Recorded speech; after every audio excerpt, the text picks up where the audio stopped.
महामार्ग प्राधिकरणाच्या उदासीन धोरणामुळे हिवरा संगम येथे बायपासचे काम रखडल्याने 31 जानेवारी रोजी दुपारी 1च्या सुमारास झालेल्या भीषण अपघातात 2 तरुणांचा मृत्यू झाला।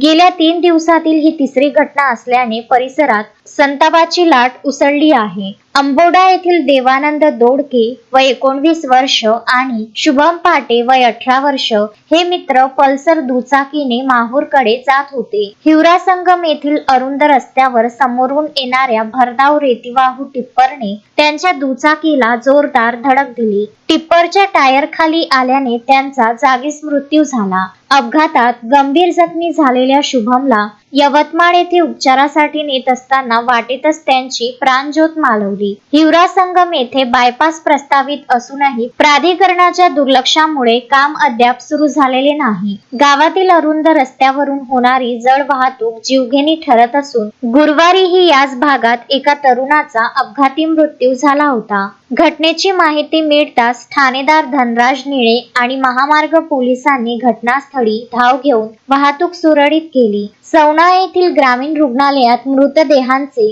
शवविच्छेदन करण्यात आले। बायपासचे काम सुरू करण्यासाठी प्रशासन अजून किती बळींची वाट पाहणार असा संतप्त सवाल स्थानिक नागरिक उपस्थित करीत आहेत। संजय घोगरे, विदर्भ न्यूज, माहूर।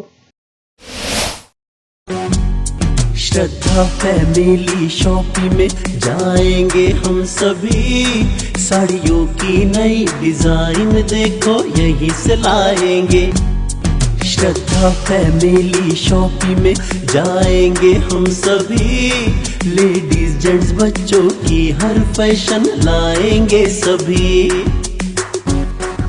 फैशन के सफर में आप भी आगे ही आगे बढ़ते चलिए, क्योंकि बिजीलैंड का सबसे बड़ा आलीशान भव्य showroom Shraddha family shopping and mall, बिजीलैंड कॉम्प्लेक्स, नांदगांव पेठ, अमरावती।